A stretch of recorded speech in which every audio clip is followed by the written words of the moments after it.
Son las 7 de la mañana, 16 minutos. ¿Qué tal? Muy buenos días. Los estamos saludando desde el norte del departamento del Tolima. Alejandra, muy buenos días. Muy buenos días, Juan Roberto. Estamos ubicados en un lugar que personalmente tengo que decirlo, sobrecoge el alma. Así es. Hace 40 años, un 14 de noviembre de 1985, esta era una de las calles más concurridas de Armero. Era la calle 16, me acaba de decir el alcalde actual de Armero. Me decía que esta era la calle 16, más o menos, era la ubicación. Y logra ubicarse porque la casa que tenemos a nuestras espaldas es icónica y que les vamos a contar en breve más detalles de ello. Bueno, hace 40 años, a esta hora, 7:17 minutos, el país empezaba a conocer la magnitud de la tragedia. Sí, señor. Anoche y en todos estos especiales que hemos hecho, Alejandra y televidentes, pues hemos hablado de que el 13 en la noche fue cuando ocurre la avalancha, pero el 14, a esta hora, cuando amanece, en ese momento en Colombia, en esa mañana de ese 14 de noviembre del 85, hace 40 años, la gente empezó a entender de lo que estábamos hablando. Así es. Y usted decía, ¿me recuerda la calle? 16, calle 16. A pedir a Diego Ariza, nuestro camarógrafo, que nos acompañe, porque con el más absoluto respeto, porque hay que hacerlo así, Alejandra, pues vamos a reconstruir de la mano de nuestro compañero Álvaro Freddy Acevedo, que ya nos va a contar su historia, dónde estamos. Pero estas casas, Diego, si quiere acercarse un poquito, y Alejandra, para mostrarles a los televidentes, pues dan cuenta de lo que hoy quedó como el rastro inerme de lo que fue esa tragedia, Alejandra. Mire, Juan Roberto, esto es un árbol de caucho.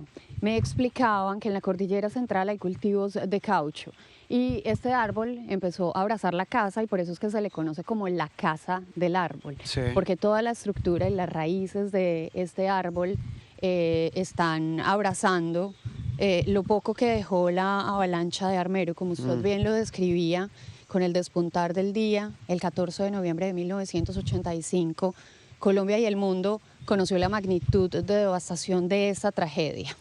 Una avalancha, un lahar de lodo que arrasó con casi todo, y digo casi porque pues lo poco que quedó son estas estructuras que hoy se convierten en símbolo y que son además un símbolo silencioso, pero que grita lo que ocurrió en ese territorio hace 40 años. Sí, y este testigo inerme, este lugar que hoy es objeto de todo tipo de homenajes, pues demuestra de lo que estamos hablando. Vamos a entrar, mientras vamos entrando, son las 7 de la mañana, 19 minutos. Cuidado, el terreno es supremamente liso. Está lloviendo hasta ahora aquí sobre Armero. Y sabe que nos decían los vecinos que hace 40 años también estaba lloviendo. Acuérdese que hubo un aguacero espantoso la noche del 13. No, pues acá vamos a contar una infidencia acerca de un momento que tuvimos el equipo de Noticias Caracol muy temprano en la mañana mientras estábamos desayunando con nuestra compañera Marjorie Trujillo, que ella nos decía, nos compartía en el desayuno que para ella fue difícil conciliar el sueño porque toda la noche llovió aquí en Armero y sus alrededores, y decía que exactamente lo mismo se vivió hace 40 años, una lluvia constante que de alguna manera estaba advirtiendo lo que se aproxima. Sí, el presagio de la muy mala noticia. Son las 7 de la mañana, 20 minutos, pues precisamente vamos con Marjorie Trujillo y con Juan Camilo Cortés, que tienen esos recuerdos muy vivos. Recordemos la conversación del gran maestro Yamid Amad que tuvo con el capitán Rivera, que era un capitán de fumigación, que es tal vez la primera voz que en Colombia, en ese momento a través de la radio, en 6 AM de Caracol, contaba la magnitud de la tragedia. Pero Juan Camilo y Marjorie, el tema clave ahí es que quien iba con el capitán también cuenta su historia hoy, 40 años después. Buenos días, compañeros. Hola, compañeros. Juan Roberto, Alejandra, ¿qué tal? Muy buenos días. Así es, don Leopoldo Guevara, que era el socorrista, el primero que llegó precisamente a Armero, Marjorie. Hay una historia previa y a través de su testimonio la conocimos, y es cómo antes de esa llamada de ese piloto existe otra llamada, que es la de Leopoldo, que termina además por casualidad Leopoldo hablando con Yamid, ¿no? Sí, señor, y es que hay que recordarles que ese avión pequeño, ese avión de fumigación, era de propiedad de Leopoldo Guevara. Él tenía una empresa donde alquilaba aviones para fumigar. Tenía 9 aviones y uno de esos era este donde ellos sobrevolaron. Afortunadamente, dice él, Fernando Rivera se había quedado, el piloto, cerca a la casa de él, y él le dice, mire, algo pasó en Armero, vámonos, necesito que me colabore para que hagamos el sobrevuelo. Ellos vienen, quedan en shock, no, dicen que no, ni siquiera hablan, se bajan del avión en Lérida, inmediatamente Leopoldo se va para Telecom porque a él le habían dado días antes, como ya había una alerta naranja, le dan unos números telefónicos de la Casa de Nariño por si llega a pasar algo, y que allá también él buscando a su director nacional de la Defensa Civil. En esa época, Juan Camilo, las personas se acordarán en Telecom, que más o menos están por esta época, para llamar, uno tenía que pedirle la llamada a una señora que estaba en Telecom, y era a partir como de unas Direccionaba cañuelas. las llamadas. Con unas cañuelas, Desconectaba, además. sí. Tenía que entrar y desconectar. Y ahí él llama estos números, le contestan en Casa de Nariño, le contesta a Víctor G. Ricardo, le pasan a otras personas y termina él hablando con Belisario Betancur. Él no le cree, le dice que se tranquilice. Y en este cambio de cañuelas que hay, pues resulta hablando, dice, yo terminé hablando con Yamid Amat, no sé por qué. Termina de hablar con Presidencia y pasa a hablar con Yamid. Sí. Entonces Yamid le dijo, no sea irresponsable, ¿qué es lo que usted está diciendo? ¿Por qué está diciendo esto? Entonces en esta nota les vamos a contar qué pasó con esa llamada y luego ya cuando el piloto se comunica con Yamid a través de un radioteléfono. Apoyado en su hijo, Leopoldo Guevara recorre el Campo Santo de Armero. Como siempre lo hace cuando es buscado para hablar de la tragedia que sacudió al país. Llega luciendo orgulloso el uniforme de la Defensa Civil, ese que usa hace varias décadas para ayudar a los demás. Leopoldo era el director de la Defensa Civil de Venadillo cuando tuvo que enfrentarse al evento natural que cambió su vida. Como a las 9, 10 de la noche salimos un grupo de Defensa Civil en el carro persona particular de Venadillo para Armero. Entramos a la sierra, que es una inspección de policía, y que ahí es donde vive, o sea, esa noche durmió Fernando Rivera, el piloto. Estaba allá abajo, por ahí de unos 30 centímetros de espesor, mucho olor a azufre. Dice que esa noche no pudo pasar a Armero por carretera, por lo que decidió ir a buscar una de las 9 avionetas que tenía en su empresa de fumigación, y junto a Fernando Rivera, un amigo piloto, lo que vieron cuando llegaron al cielo de Armero muy temprano en la mañana los dejó sin palabras. Mirábamos, entonces rasanteamos y pasamos de aquí a Armero, nos fuimos para Magdalena. Por todos esos caminos que son, calculo yo que unos 6, 7 kilómetros, algo así. Estaba Armero regado. Casas, carros, gente, animales, vehículos. No, un desastre. Un fin del mundo, por decirlo en alguna forma. Eran las primeras personas que desde el aire veían la magnitud de la tragedia. Regresan a Lérida y lo primero que hace Leopoldo es llegar a Telecom para que lo comunicaran con el director nacional de la Defensa Civil. Pero nadie daba crédito a lo que informaba, hasta que al teléfono le pusieron al presidente Belisario Betancur. Entonces me pasó al presidente Belisario Betancur y le dije, presidente, soy fulano de tal. Y digo, no, cálmate porque está muy exaltado, está exagerando la situación. Usted vuelve y le dice, Armero desapareció, ¿qué le dijo usted a Belisario? Eso, le dije, presidente, Armero desapareció, eso es un playón. Entonces, claro, pues difícil de creer, honestamente, realmente era difícil de creer. La llamada se le cortó y como en esa época para comunicarse requerían del apoyo de una operadora, dice que de la nada escuchó al otro lado del teléfono al periodista Yamid Amat, quien le preguntó por la situación y no le creyó. Yamid me dijo que quién era yo. Me dije, yo soy el presidente de la Defensa Civil de Venadillo, esa cosa. Digo, pero ¿cómo se le ocurre dar una noticia tan grave y tan delicada como esa, señor? Pues es que soy yo, digo, es que esta emisión está saliendo al mundo. Le dije, pues que el mundo sepa que Armero desapareció. Entonces, ¿usted ya cumplió con informar? Sí. Minutos más tarde, su amigo y piloto Fernando Rivera, con quien Leopoldo había sobrevolado Armero, a través de un radioteléfono, le confirmó al comunicador lo que el director de la Defensa Civil le había relatado. La información suya, señor Rivera, ¿cuál es? Siga base 6. pues que Armero quedó arrasado en casi el 100% quedó arrasado Armero. Sí, ¿a qué hora tuvo usted la visión sobre Armero? Más o menos a las 6 de la mañana. ¿Qué tipo de descripción podría hacer sobre lo que observó? ¿Puedes describir lo que pasó, siga? Vea, es decir, eso quedó, todo lo borró casas, borró todo. Leopoldo dio la información que debía transmitir y salió en búsqueda de sus voluntarios para volver a Armero a salvar vidas. Cuenta que mientras rescataba personas sobre el hospital, llegó un helicóptero con el presidente a bordo. Coincidencialmente descendió donde yo estaba, el aeropuerto que se había hecho en el Mercadito. Y lo salvé, yo trabajando por Apache, le dije, sí, presidente. Y él venía llorando porque ya había visto todo. Dijo, no me puede suceder tantas cosas. Leopoldo, a sus 86 años, perdió la cuenta de cuántas vidas salvó y cuántas vio hundirse en el lodo. Hoy, con su mirada llena de nobleza, con la satisfacción del deber cumplido, pero también el dolor de lo vivido, dice que la tragedia de Armero, así como el barro sobre la Ciudad Blanca, le dejó una cicatriz en el alma. 7:28 minutos. Ya volvemos con Juan Camilo, con Marjorie.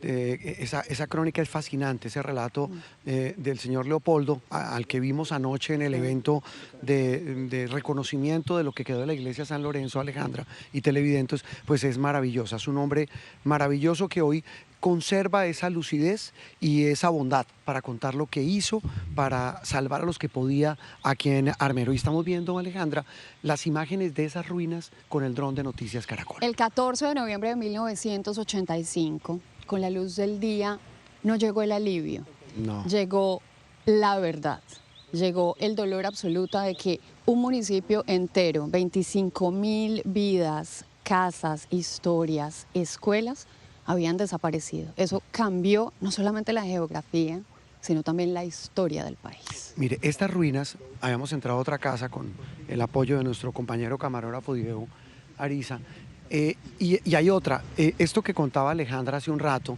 y voy a vincular a este momento, a este cubrimiento, a nuestro querido y entrañable compañero Álvaro Freddy Acevedo, que lo digo, somos compañeros hace muchos años, pero muchos, bastantes. Buenos días, Álvaro Freddy. Juan Roberto, buen día. Muchas gracias por esas palabras que la verdad nos lleva al pasado, de un pasado laboral muy largo, Juan. Muy largo, que nos ha hecho un trasegar. Mientras vamos viendo acá, Diego, esta casa. Álvaro, ¿dónde estaba usted? ¿Cómo llega usted a Armero? ¿En Juan, dónde trabajaba? Yo trabajaba en el noticiero Promec, en este momento era un noticiero de fin de semana. ¿Qué hacía? Yo era asistente de cámara. Ajá. Hace un año, en el 84, había empezado a trabajar y a conocer todo este tema de las cámaras. Pero en ese momento yo trabajaba en la parte administrativa. Yo quería ser reportero y no me dejaban hacerlo, estaba en una oficina. Y venía una semana anterior, también por pura casualidad, me sacaron de la oficina y terminé en el Palacio de Justicia. ¿Cómo termina en Armero? Cuando nos enteramos de la noticia, inmediatamente todo aquel que tuviera un conocimiento técnico, que supiera manejar una cámara, una casetera, hacer sonido, lo que fuera, era fundamental en ese proceso. Entonces inmediatamente nos dicen hay que desplazarse a Armero y llegamos unos días después, todavía estaba toda la emergencia en este lugar. Venga por acá, háganse por encontrábamos todo lo que encontrábamos en este sitio, que si quieres lo tengo aquí. Llegamos y encontramos un caos total. ¿Cuántos días dónde después? llega? ¿A dónde llega? ¿Y ¿A dónde cuántos llega días? La llegada era ya por la esquina de la bomba, en el punto donde hoy en día todavía funciona una estación de servicio allá por ese lado, pero en ese momento no había paso, en ese momento, en ese lugar, no había cómo llegar a este punto. O sea, todo era un mar de lodo. Ya en ese momento se sabía que habían unos vacíos donde la gente, desgraciadamente mucha gente murió intentando salvar a la gente que veía, por decir, al frente, pero no sabían que tenían 6, 8 metros de lodo y mucha gente murió ahogada intentando salvar a sus amigos. Entonces ya en ese momento todo el mundo lo que hace es apelar a los lazos. Entonces ya el que se lanzaba por lo menos ya lo amarraban, y si se cansaba, porque algunos valientes nadaban en el barro y alcanzaban a llegar. Otra gente se cansaba y el que no estaba agarrado pues se hundía. y sencillamente moría. Entonces para nosotros como periodistas era complejo porque era muy difícil, había muchos riesgos también. Hasta ahora se estaba empezando a conocer qué era lo que estaba ocurriendo. La dimensión de la tragedia en ese momento decíamos que era Armero, pero no sabíamos todos los peligros que ocurrían en ese momento. Inclusive en ese momento nadie sabía si esa explosión hacía parte de un evento volcánico mayor. Eso no lo sabía nadie porque nadie lo estaba monitoreando arriba. Era muy difícil. Acceder a todos los lugares no fue fácil, hay que tomar caminos, hay que tomar atajos para llegar a intentar comunicarnos con otras ciudades y peor aún, sacar el material era más difícil todavía, porque pues, sí, imagínese. entrar, grabar, devolverse y sacarlo era muy complejo. No era papita para el loro, excúseme la expresión coloquial, como ahora que tenemos una señal satelital, una señal de Starlink, no. Antes ahí tocaba mandar el material de manera distinta. Claro, esto era con motociclistas que estaban ahí en el punto mirando a ver cómo lo podíamos mandar hacia otro y de hecho pues mandarlo a Bogotá porque pues no teníamos la forma de en ese momento de transmitirlo como lo estamos haciendo en este momento. Álvaro, ustedes coincidirán conmigo en que la adrenalina a los periodistas nos hace funcionar de una manera diferente. Cuando llegamos a un lugar estamos enfocados en informar, en mostrar, en narrar lo que estamos viendo. ¿Cómo se combinaban esas dos realidades que habitan en nosotros? Esa pilar de periodistas, pero el ser humano. O sea, ¿qué veía usted como que primaba cuando veía esta catástrofe humana? No, son sentimientos encontrados. Yo era un joven de 18 años. Era muy chiquito. Sí, era un pelado, la verdad, estaba empezando en este tema, pero era muy difícil porque nos enfrentábamos a una realidad muy dura. Yo le he comentado varias veces a otros compañeros que en ese momento uno no sabía si soltar esos aparatos o intentar ayudar, a hacer algo, consolar a las personas, hablar, decirle. Eran cosas tan duras, tan difíciles que lloramos muchas veces, entramos en depresión, el ambiente era muy, muy, muy pesado, era tristeza por todos lados, incertidumbre. Álvaro, ¿cuántos días estuvo acá? Con esa fiebre que yo tenía de ser asistente de cámara y de ser estar en la reportería, yo no me quise ir. Yo me quedé, yo rotaba en los turnos y yo me quedaba otra vez. Usted le mamaba gallo y se quedaba. Yo estuve aquí esa Navidad, estuve ese Año Nuevo, nosotros lo pasamos aquí y salimos por ahí a mediados de enero. Álvaro, y en la misma onda de Alejandra, y ya vamos a hablar después de la prevención de desastres, de lo que esto ha dejado como lecciones, pero en la misma onda de Alejandra, volver 40 años después, cuando le pusimos con Alberto Medina, el subdirector, esta tarea a usted, que es un cronista tal vez de los mejores que hay en este país, Álvaro, vuelva a Armero y viene aquí, a estas ruinas, a estas calles, a estos lugares de lo que fue Armero, ¿qué sintió?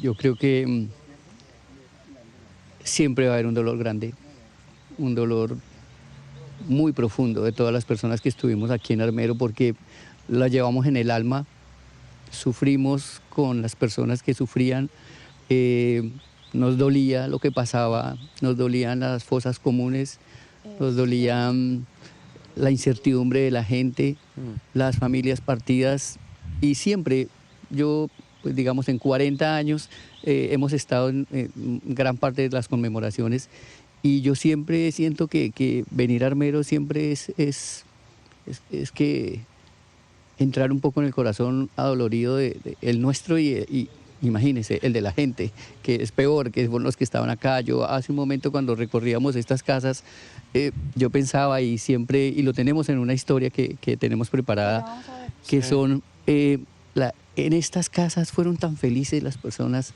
se vivieron momentos tan maravillosos, la gente nos cuenta lo que era vivir en el Armero de 1985 y de un plumazo de un momento a otro ya no había nada, es una cosa muy dura. Eso es la fragilidad de la vida. Pues Álvaro Freddy Acevedo, nuestro compañero de Noticias Caracol, preparó esa crónica, ese reportaje sobre esas ruinas, lo que fue Armero y lo que es hoy, en medio de esta naturaleza aquí en el norte del Tolima.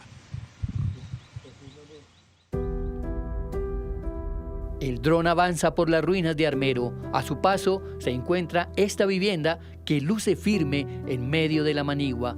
En la parte alta vemos a este buitre que la custodia con su impasible luto por los muertos.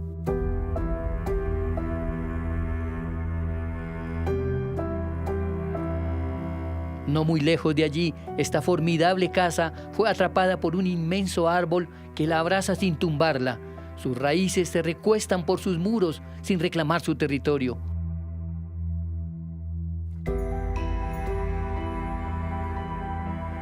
El poderoso árbol tapizó sus paredes, la cubrió y la hizo suya, como sus antiguos ocupantes.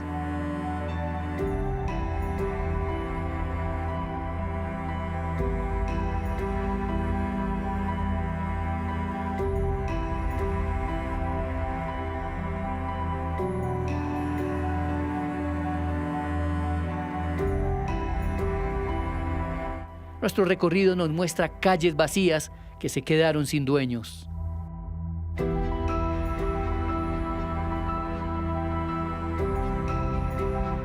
El hospital, que hasta el último día le tendió la mano a los armeritas, su terraza fue la plataforma donde rescataron a cientos de sobrevivientes. Encontramos esta casa que resistió el embate de la avalancha y le permitió a sus dueños levantar una cruz y luego se convirtió en mausoleo. La naturaleza que tras una violenta arremetida reclama su territorio. Un pueblo que en una dolorosa transformación terminó convertido en un frondoso bosque. El cerro que alguna vez albergó una cruz que tutelaba al pueblo, vio como a sus pies el floreciente Armero, la ciudad blanca se tiñó de gris y años después se convirtió en una inmensa pradera y camposanto.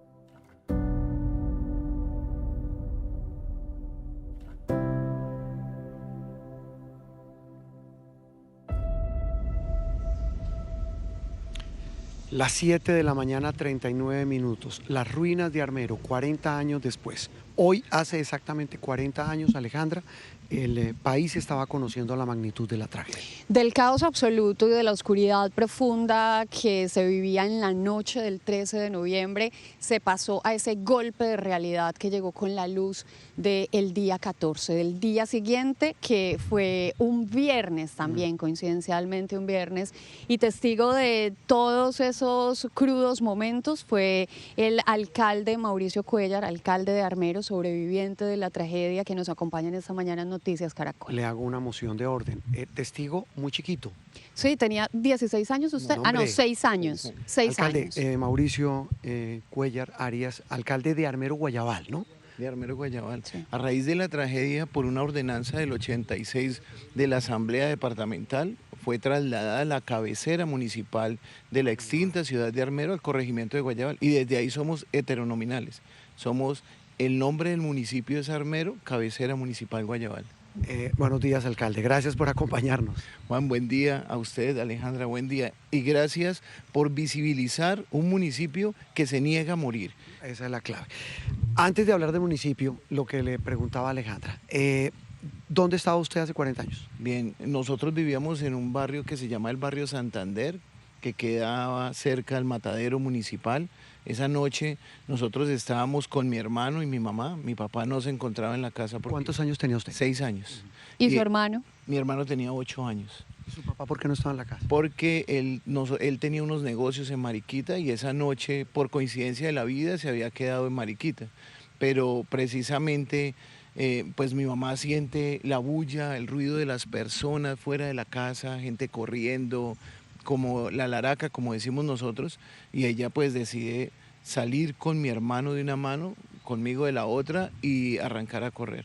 ¿Qué pasó con su hermano, alcalde? Nosotros llegamos a cerca de una cuadra lejos de mi casa, y ahí es donde el lodo nos coge y el lodo arrebata de la mano izquierda de mi mamá a mi hermano.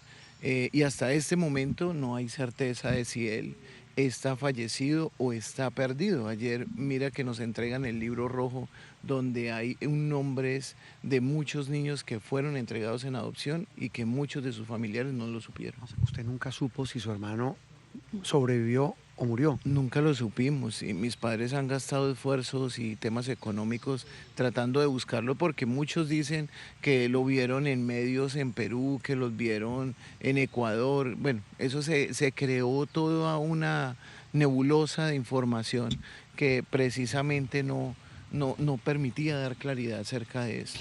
Alcalde, ya vamos a seguir hablando de esa herida que nunca se cierra, de ese ciclo que nunca se cierra a raíz de la desaparición de un ser querido, pero quiero volver a esa noche del 13 de noviembre, porque tengo entendido que usted queda sepultado parcialmente varios días. Yo quedé cerca de día y medio donde me dejó la tragedia de la mano de mi mamá. Mi mamá, digamos que no quedó tan profunda, yo sí quedé más o menos hacia el pecho lleno de paredes y escombros, y yo siempre cuento que esa es la otra tragedia de Armero. Los organismos de socorro trataban de sacar y lo que hacían era que con helicópteros mandaban arneses y los amarraban, y pues era una presión negativa y en muchas ocasiones pues tenían incrustados elementos en su cuerpo y era el helicóptero hacia arriba haciendo fuerza y pues esas otras estructuras haciendo presión hacia la tierra. Y pues ya se imaginarán la tristeza de esto, ¿no? ¿Cómo transcurrió su vida después? Esos otros días, ese crecimiento con semejante recuerdo en su cabeza y en su corazón.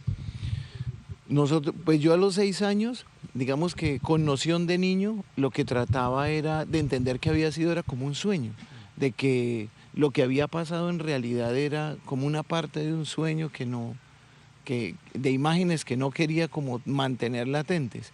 De hecho, nosotros solamente estuvimos en Bogotá cerca de 8 meses y luego volvimos a nuestro municipio Armero Guayabal y desde ahí pues nos hemos quedado. Organizaciones como la Asociación Cristiana de Jóvenes y muchos otros grupos intervenían en el municipio para hacer que nosotros de escasa edad pudiéramos, digamos que olvidarnos por momentos de esa situación que estábamos viviendo tan caótica. Pero es imposible olvidar, no es que sea difícil, es imposible.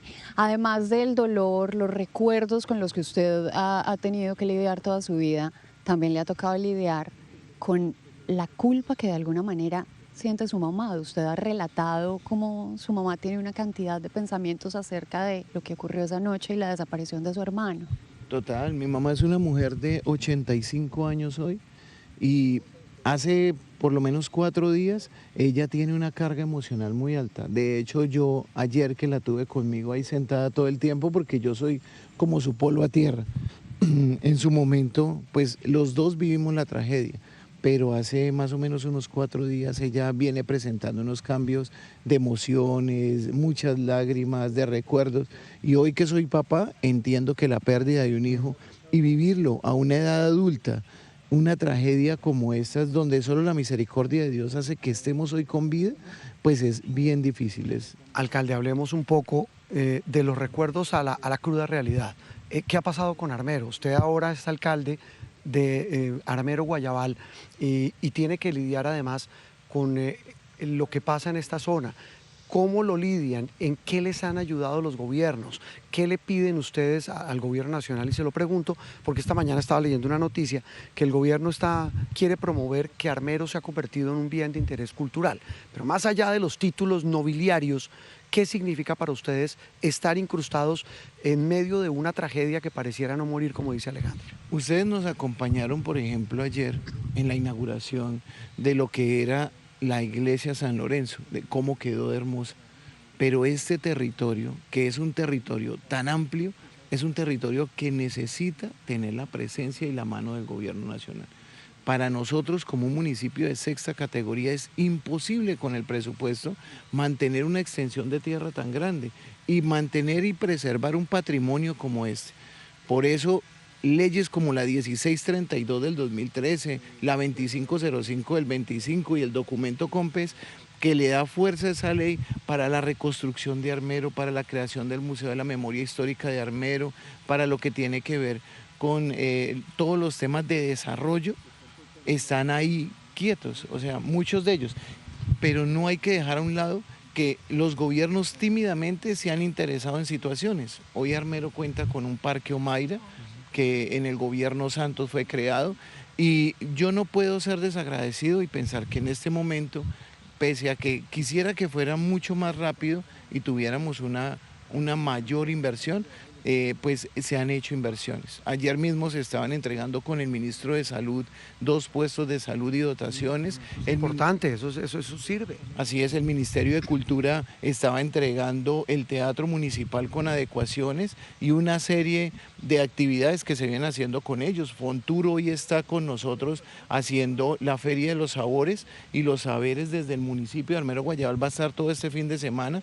Y el ministerio, por ejemplo, el Ministerio de la Igualdad, ayer el ministro de la Igualdad estuvo y estaba hablando con nosotros acerca de la Casa de la Mujer. Yo pienso que hay grandes iniciativas, pero sin duda alguna, para mí, quien ha dado también este primer paso para que el gobierno se interese es nuestra gobernadora Adriana Magali Matiz. O sea, ella mostró el primer interés en querer hacer que Armero sea el parque a la vida como dice la ley 1632, y ese primer paso lo ha dado precisamente con la remodelación de esta iglesia, de la iglesia San Lorenzo. Estamos con el alcalde de Armero Guayabal, sobreviviente de la tragedia de Armero de hace 40 años, hablando de los recuerdos, pero también de la realidad de hoy. Alcalde, de verdad un gusto que nos haya acompañado y de verdad para nosotros ha sido un gusto. Le quiero decir que triste, pero también acompañando a los que están vivos y acompañando a la gente que requiere ayuda de parte no solo del gobierno, del país en general. Yo quiero agradecerles como mandatario de mi municipio a ustedes, porque lo que hacen por Armero hoy es hacer que esta que podría ser la Pompeya de Latinoamérica, que tiene todo para ser un gran destino de conocimiento, nosotros pusimos los muertos y pusimos la dificultad, pero que podría ser esa gran, pues ahí la llevamos a pasos cortos. Lo que queremos es avanzar, pero ustedes hoy visibilizan una realidad que tiene un evento natural con el mayor número de muertos de Latinoamérica y hace de que Armero cada 13 de noviembre y por un periodo que cubren a Armero mantenga viva esa memoria, en honor a todos nuestros armeritas y a todos los que de una u otra manera vivieron esta tragedia. De verdad que no tengo palabras sino agradecimiento para ustedes. Sí, hacemos con todo el cariño, el alcalde de Armero Guayabal, pero así como aquí en Armero hay recuerdos, Alejandra, cuando son las 7:49, en Caldas también los hay, el otro lado. Del otro lado del volcán también hay muchísimas historias, se cuentan por miles, casi 2.500 damnificados también tuvo ese lado de El Ruiz y por eso volvemos hasta ahora con Juan Camilo Cortés y con Marjorie Trujillo, porque ellos nos cuentan qué pasó en el departamento de Caldas tras esa fatídica noche del 13 de noviembre.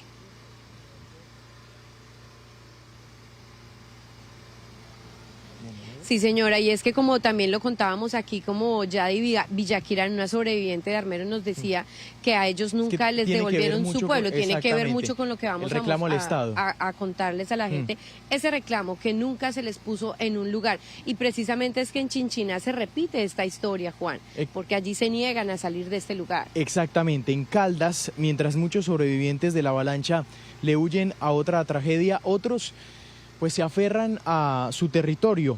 Esta es la historia de algunos caldenses que volvieron a construir sus casas en la misma zona donde la perdieron. ¿Sabe qué es lo más preocupante, Marjorie? Que el Estado está diciendo que eso sigue siendo una zona de riesgo, donde puede otra vez pasar una avalancha. Aquí la historia. Dicen que hay que conocer la historia para no repetirla, pero algunos, a pesar de conocerla y padecerla, se niegan a dejar el territorio. Al otro costado del volcán del Ruiz está el departamento de Caldas, donde hubo 2.500 víctimas mortales. El barrio La Primavera, por ejemplo, desapareció por completo con el paso de la avalancha. Y mientras muchos le huyen a otra posible tragedia, otros, como don Guillermo, siguen viviendo bajo la sombra del mismo volcán que les arrebató casas, familias y amigos. Esto que se ve acá al fondo es el río. Y aquí ya quedaba ferrocarril y las viviendas. Esa noche, ¿qué pasó? ¿Usted qué escuchó? Pues yo escuché unas cosas muy horribles, unas cosas por el aire que yo sentía como camiones Bueno, le dije al hijo mío que eso es la avalancha, y le echamos un costal que tenía yo ahí listo, eché 2 niños ahí, la señora me arrancó con otros 2. Nosotros vivíamos cuando los venía. Niños dentro del costal. Dentro de un costal. ¿De cuántos años? Pues el uno tenía 8 años y el otro tenía mesecitos apenas. Pero lo eché entre un costal para poder salir con los 2, porque ella y los otros que eran 4. ¿Y usted por qué tenía costales ahí? Porque hacia allá nos han avisado que tuviéramos pilas con avalancha, que no estaba la avalancha, que teníamos que correr. Y todo quedó puro lodo, todo alto quedó alto de lodo. Perdí una hermana y 2 niños, 2 sobrinos. Y se aferró a un lugar que, aunque duele, también lo define. Don Guillermo volvió a levantar su casa cerca al río Chinchiná, el mismo que le arrebató trágicamente a su familia. Yo no sé si en cámara se alcanza a escuchar, pero el río se oye desde acá. Claro, el río y de hecho estamos muy cerca del borde del río, donde justamente también pasó la avalancha. Donde pasó la avalancha, sí. ¿Por qué volver a construir una casa tan cerca del río donde ocurrió la tragedia? Porque el río está más amplio y tiene más causa hacia abajo. En el canal la otra vez, como era una quebradita pequeña, entonces se brotó por encima. En cambio ahora ya abrió cancha, ya el río es más ancho y más profundo. Entonces nos da menos miedo de que nos suba hasta aquí. Si llega a haber otra avalancha, ¿hasta dónde llegaría? Pues si hay otra avalancha que tiene que ser muy fuerte, a pasar de las que pasó, subirá porque está esta mitad nomás, pueden hacerse árboles, más o menos para ahí sube. Don Guillermo, ¿pero qué les dice a ustedes que una próxima tragedia no sea mayor que la anterior? Pues sí, eso pues no sabe, no Dios nuestro Señor, el que sabe todo eso. Don Uriel tiene 75 años, es arenero de la región. Nosotros fuimos los más afectados cuando bajó la avalancha. Y aunque el peligro sigue vivo, don Uriel permanece en el mismo sitio donde fue arrastrado por el lodo y dice que estará aquí con sus 4 hijos hasta el último día, extrayendo con cernidores material de construcción del mismo río que 40 años atrás lo dejó sin nada, pero que 40 años después le da todo. Porque este es el sustento de nuestra familia. Pues muchos deseos sí le dan a uno dedicarse a otra cosa, pero no hay más que hacer. Si uno pide trabajo por ahí en una empresa, ya no le dan por la edad. ¿Y qué hacen con el miedo que les da? Soportar el miedo. Otros no soportaron el miedo de desafiar la naturaleza y reconstruyeron el barrio La Primavera kilómetros más arriba, fuera de las zonas de riesgo. Don Helio ha liderado ese resurgir de su comunidad y aunque disfruta lo que hoy ve, la memoria es frágil. Muchas lágrimas y todavía hay sentimientos encontrados. Hay mucha alegría de estar aquí, pero también hay una tristeza. Muchas pérdidas humanas, materiales. Que lo que teníamos económicamente era una casa, pero verla ir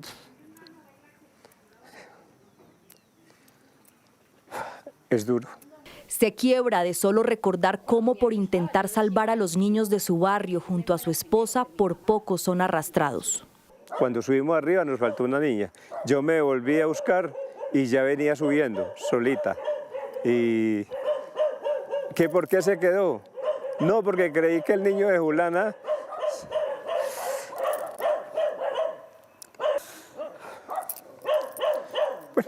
fue duro. Don Helio tiene tan frescos los recuerdos de la noche más trágica de su vida que de muchas maneras ha intentado transformar la terquedad de sus vecinos. Que es que no, que eso es cada 150 años o 200 años. Dije yo, esa próxima avalancha es dentro de 150 años o esta noche. Y es imposible. Ellos no creen, a pesar de que se vivió esa historia, no creen. 40 años después, Caldas sigue dividida entre los que se mudaron de territorio y los que eligieron quedarse. 2 formas distintas de resistir al mismo dolor, miradas opuestas con algo en común. La avalancha se les llevó todo, menos la fortaleza para levantarse entre las ruinas y el empuje para volver a empezar. Es que esa tragedia tocó a mucha gente, Alejandra, y televidentes. Siempre nos acordamos de los armeritas, que por supuesto nos merecen todo el respeto todo el homenaje, pero también en Caldas hubo una tragedia, tocó a miles de familias. Estamos en otra calle de lo que era Armero, de estas ruinas de Armero. A mí no me gusta decir ruinas, me parece que más es un monumento a la memoria, como lo pide el alcalde de Armero Guayabal, lo que estamos viendo en este instante. Y estamos hablando, repito, de un municipio que era el más próspero del norte del Tolima. Así es, un municipio que con la tragedia, se estima que el costo de esta tragedia fue de $700 millones. Eso hace 40 años, sí. Lo que correspondería al 2% del Producto Interno Bruto de Colombia en ese momento. La gente, los sobrevivientes, así como nosotros estamos transitando por esta que en alguna oportunidad hace 40 años era una calle llena de casas de vida, pues transitaban por esto, por lo que había quedado de la tragedia. Y que el amanecer del 14 de noviembre permitió dimensionar e hizo que todo Colombia y el mundo posara los ojos sobre este territorio del norte de Tolima. Son las 7 de la mañana, 57 minutos, señora. 27 barrios. 27 barrios 27 barrios tenía Armero. Eso es lo que queda de 27 barrios. Pues de uno de esos 27 barrios seguimos en este cubrimiento especial de Noticias Caracol. Vamos a hacer una pausa con el dron, la imagen del dron de Noticias Caracol. Ya regresamos.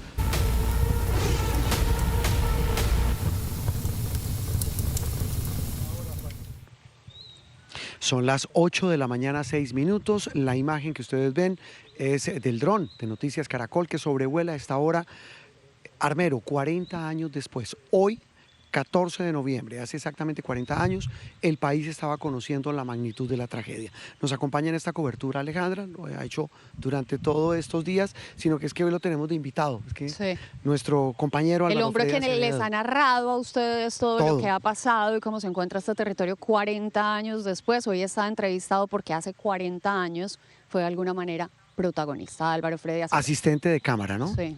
Asistente de cámara, sí señor, era en ese momento noticiero Promec. ¿Con qué periodista vino?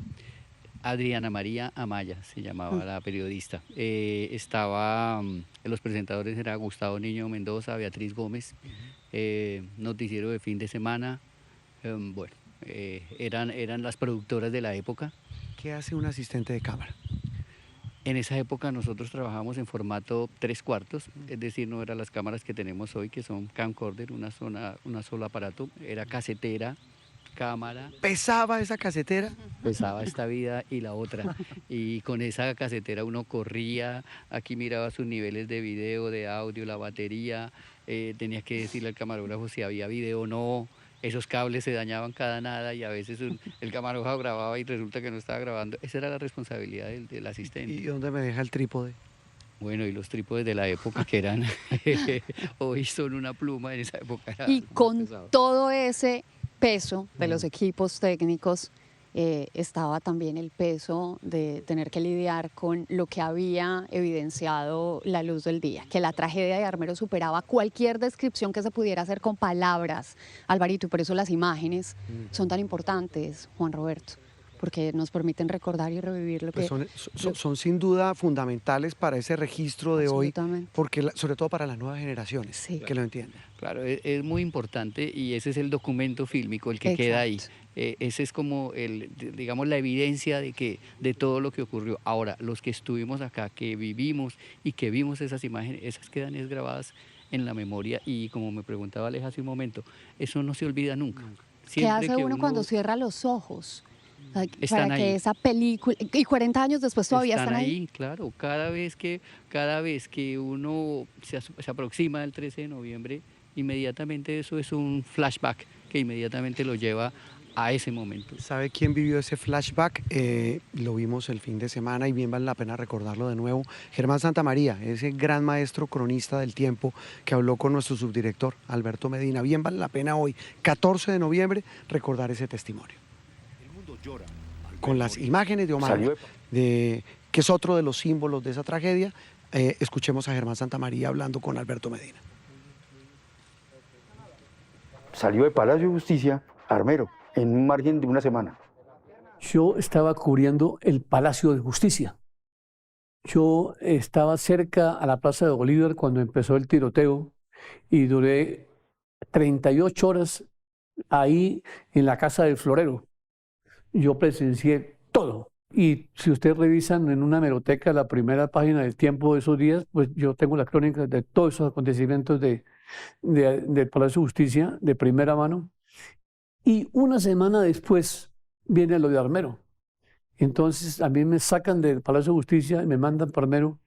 Y yo siempre he dicho que el Palacio, la avalancha de Armero, sepultó lo del Palacio de Justicia, el escándalo, el juicio político. Entonces lo de Armero también tiene una dimensión política, porque a los 8 días que vino lo de Armero tan grande, se olvidó en gran medida lo del Palacio de Justicia, como es en Colombia, ¿no? Que una tragedia tapa la otra. Y entonces, después de salir del Palacio de Justicia, de una semana trabajando 18 horas diarias en eso, terminé en Armero a las 6:30 de la mañana del 14, ¿no? Del día 13. Del día 13. Bueno, sí, no, fue el día 13 porque fue a la 1 de la mañana. 11:30. ¿A las 11:30? Sí. Yo llegué a Armero a las 6:30 de la mañana en un helicóptero que el Tiempo contrató. Yo quiero ir como por partes en este sentido. Germán es del Líbano, Tolima. ¿Qué tanto le impacta a un hombre que es tan cercano a Armero? Porque finalmente no son dos poblaciones lejanas, esa noticia. Mucho más de lo que yo conocí a Armero muy bien, porque el Líbano está a 40 minutos de Armero, pero mi familia tenía una finca, un terreno agrícola en la mitad del camino, desde el cual se veía Armero abajo.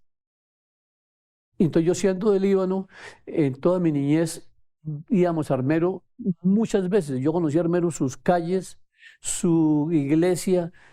Me recuerdo el teatro de Armero. Mi primera película que yo vi en mi vida fue en Armero, en un cine que no tenía techo. Y ese pueblo por eso me conmocionó cuando supe lo de Armero. Yo estuve revisando la prensa de los periódicos porque yo leí en su momento esas crónicas. Yo trabajaba en el Tiempo. Los dos trabajábamos. Trabajábamos allá. Usted era un muchachito ahí que yo no sabía que iba a llegar tan lejos, más lejos que yo. No, eso sí jamás. Pero entonces yo recuerdo mucho la lectura de esas crónicas y quise repasarlas un poco para hablar en esta entrevista. Y mire que me encontré en una de sus crónicas esto es textual. Armero era un pueblo blanco, como para que le cantara Joan Manuel Serrat. Hoy es apenas un horizonte de escombros, cubierto de lodo, piedras y azufre, como la canción de Joan Manuel Serrat, pero también blanca como el algodón, ¿no? Esa alusión a lo blanco. Vea, esa ¿Por frase qué lo marca tanto? Esa frase yo no la recordaba. Si la escribí, pues es hasta bonita, poética.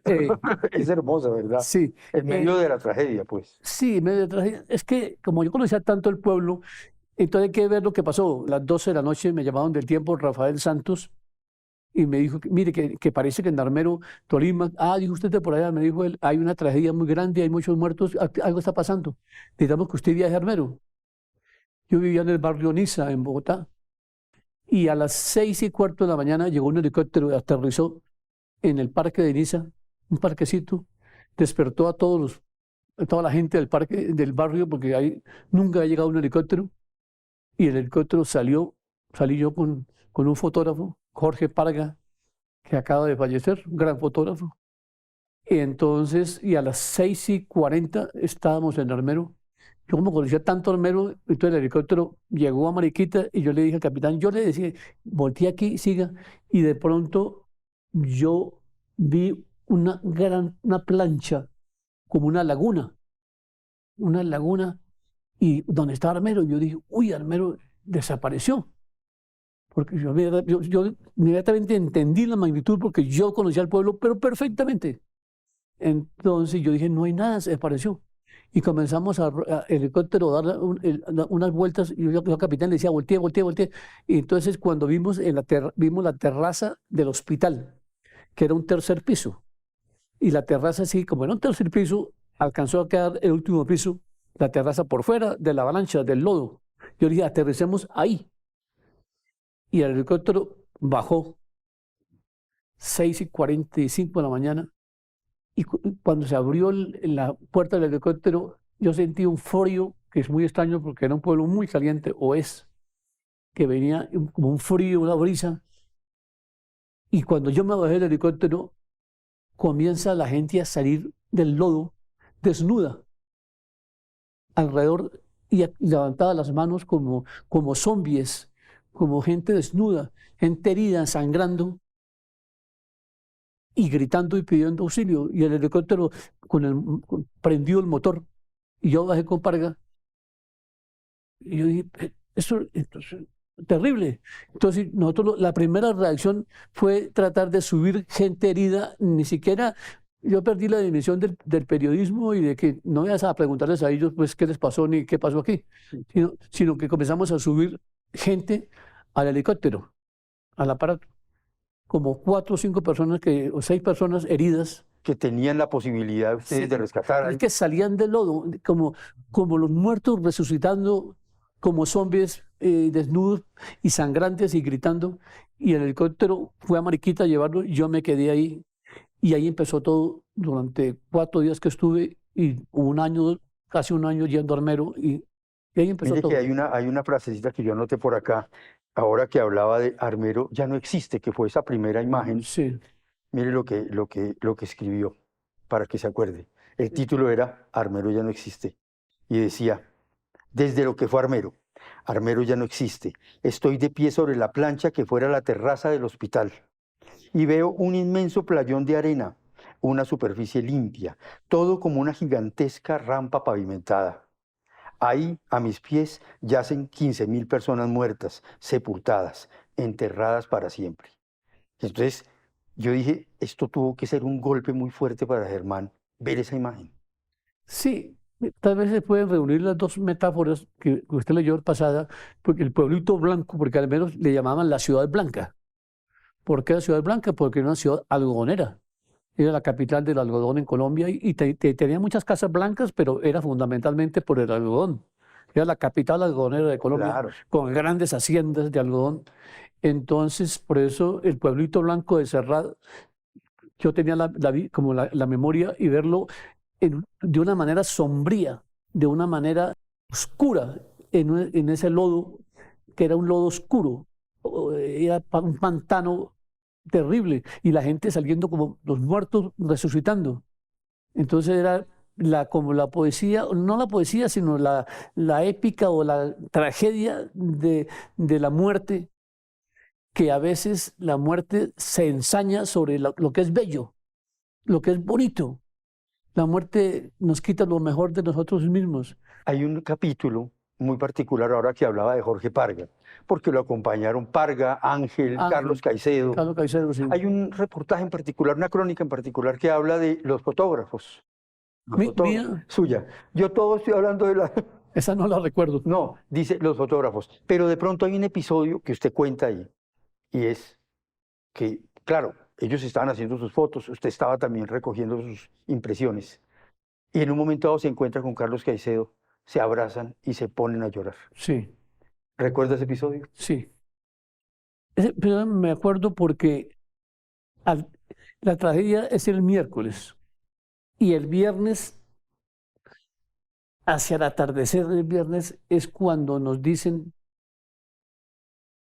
cuentan que hay una niña en el lodo, enterrada en el lodo. Y llego hasta donde está la niña.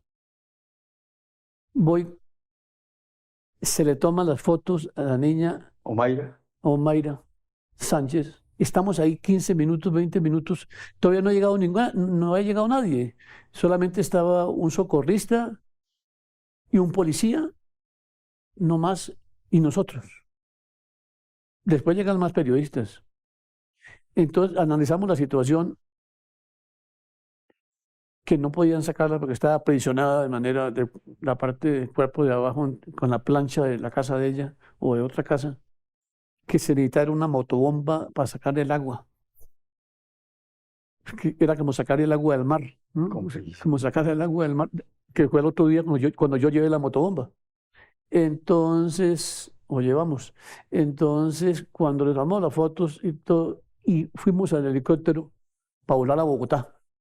ya estaban las 5 de la tarde y comenzó a nublarse y a llover un poquito y el helicóptero no entra a Bogotá, nos quedamos. Y yo le dije a Caicedo y a Ángel, vámonos para Bogotá porque me voy a conseguir una motobomba y fuera de eso se va a cerrar el cielo y nos quedamos parados. Y entonces miramos otra vez hacia donde está la cosa, allá la niña, y Caicedo y yo, que Caicedo era un gran fotógrafo, un gran artista, nos damos cuenta de que es una cosa muy, muy grande, muy terrible. Y empezamos a llorar por primera vez, porque la llorada más grande fue el sábado cuando ella muere, que es que la gente no ha entendido o no recuerda que ella estuvo prisionera desde el miércoles por la noche hasta el sábado. Miércoles, jueves, viernes y muere el sábado a las 10 de la mañana. No, yo como periodista siempre he dicho que yo vi morir a mucha gente. Y vi en Beirut, en las Malvinas, estuve en el Caquetá, en el Putumayo, en el terremoto del Perú, de México, que yo cubrí todo eso. Pero yo nunca vi morir a alguien como tan valientemente, con valor, con una dignidad y cantando. Porque cantó hasta unas 6 horas antes de morir. Es quizá el recuerdo más fuerte que tiene de todo su cubrimiento, de todas las historias que... Ah, sí, claro, de lejos. De lejos. Dije una frase que yo después de eso me sentía más viejo, pero más sabio. Yo más viejo, pero yo envejecí 10 años, pero aquí dice sabiduría de 30 años, porque me di cuenta que la vida y las vanidades y las cosas que no es mucho, porque fue muy, muy duro. Muy duro. Hay un fragmento que yo quisiera leer acá de Omaira, que escribió Germán. Desde los escombros de Armero, la niña Omaira Sánchez, de 12 años, agoniza en estos momentos con medio cuerpo por fuera del lodazal. Esto está bajo un título que dice, por favor, hay que salvar a Omaira, cuando estaban en este proceso de la motobomba. Sí. Dice después, está aprisionada de la cintura para abajo por rocas y ladrillo y dice que pisa el cadáver de su tía y tal vez el de su padre. ¿Por qué lo leo? Para aludir a otro fragmento de ese mismo, que es una afirmación comillada de la niña que lo sacude a uno mucho. Dice, voy a perder el año porque ayer y hoy fallé a la escuela. Eso muestra unas ansias de vivir impresionantes de Omaira en medio de esa tragedia, Germán. Eso de que voy a perder el año porque mañana tengo examen de matemática, me lo dijo el viernes por la mañana, que fue el viernes por la tarde que la descubrimos. Y cantó una canción sin que se la pidiéramos nosotros. Nosotros la tratamos con un respeto muy grande, pero cuando yo volví el sábado con la historia que ya la niña había muerto, pues ya en el tiempo habían llamado desde Tokio, Berlín, Cape Town, Johannesburgo, de todo el mundo entero estaba conectado con esa historia. Claro, sí. Está con esa historia y pendientes de la niña, ¿qué ha pasado con ella? Bueno, Germán, yo quisiera terminar esta entrevista con yo diría que es la crónica, que es como el epílogo, pero es como también la reflexión del periodista que vivió. Usted ha hablado ahorita de cómo esas historias, esa historia en particular de Armero, lo que pasó allá, lo hizo más sabio. Y yo quisiera... Y más viejo. Y más viejo, bueno, también. Hay una crónica que se llama Horror. Y escribió Germán. Yo creí que conocía el horror. Pensaba que bastaba con ver parir una mujer bajo un bombardeo en Beirut, o 5 niños aplastados en Popayán, o una mujer sollozando frente a los cadáveres de sus 7 hijos durante el terremoto en México. Pero no, el horror lo conocimos en Armero, Tolima. Tuve la sensación de odiar a Dios, a Marx, al gobierno, a uno mismo, odiar sobre todo a los que están vivos, a los que están sanos en el mundo, querer asesinar a los que este fin de semana bailaron o simplemente se rieron. Esa es para mí la crónica, el epílogo de un trabajo también que conmovió a Germán, que sacudió su vida para siempre. Sí. Es decir, vuelvo a decir, No, yo vi morir mucha gente en mi vida, sin ser médico, sin ser cirujano, que un médico ve morir gente. Los médicos ven morir gente, pero los periodistas somos, después de los médicos, posiblemente los que más vemos morir gente en directo. Y yo vi morir mucha gente en directo delante de mí. En Popayán, en México, en Perú, en Beirut, toda esa cosa. Pero en Armero, pero yo vi a ella morir. La vi morir en directo. Y quiero contar algo tremendo. Llegamos a las 6 de la mañana otra vez con la motobomba y comienzan a tratar de sacar el agua. Los socorristas, ya habían más socorristas y policías y todo. Y comienzan a tratar de sacar el agua para sacarla de ella. Y se dan cuenta que el agua, sacaban como un tancado de agua y entraban 20. Porque eso era un playón, un tremedal, que se dice un tremedal de agua, un pantano de kilómetros. Eso era absurdo. Y ella estaba aprisionada con una plancha de aquí para abajo. Entonces, como a las 9 de la mañana, la niña que me entró en crisis como cardíaca, algo así, hay un médico ahí. Entonces llegan y me dicen a mí, Germán, decida usted, ¿qué hacemos con ella? Sí, con ella es como arrancarla, pues, entonces yo me dijo un médico y un policía, ¿entiendes? Y yo les dije, ¿pero qué les pasa a ustedes? Y dijo, no, como usted dice que publicó esta historia y usted está aquí viniendo todos los días, vino ayer y vino...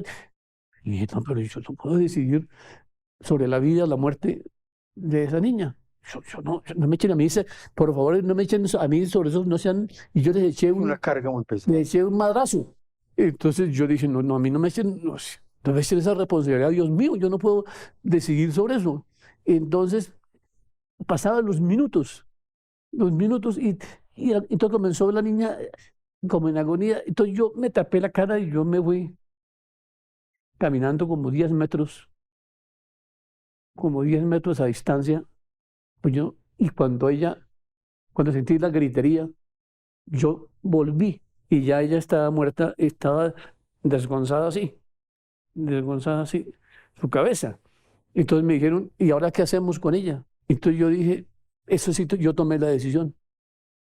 Yo le dije, mire, ella luchó por su vida aquí, ella aquí batalló, aquí vivió y aquí murió, dejémosla ahí, suéltela. Y todos la soltaron y la niña se hundió y se hizo un remolino. Se hizo un remolino como en el agua.